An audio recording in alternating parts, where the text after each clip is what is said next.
एक छोटे से गांव में एक लड़का रहता था जिसका नाम बंटी था। बंटी बहुत शरारती था, लेकिन उसका दिल सोने जैसा था।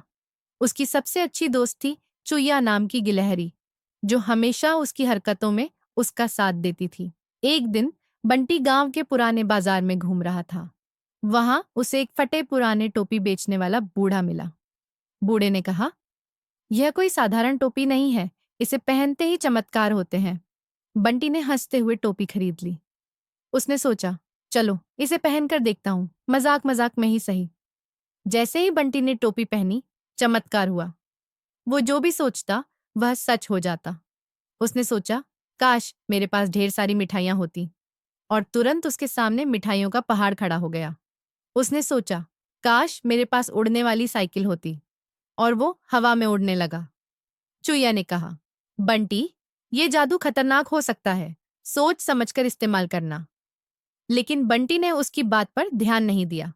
उसने गांव के तालाब को चॉकलेट का बना दिया, पेड़ों को लड्डुओं से भर दिया।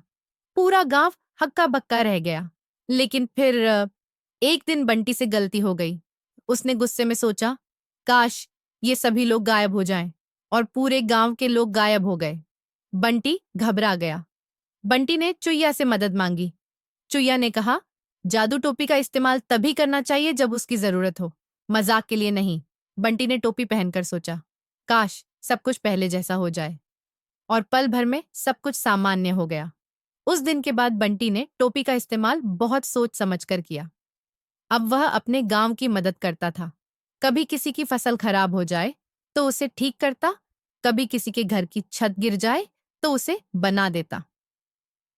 संदेश: शक्ति बड़ी हो तो जिम्मेदारी भी बड़ी होती है।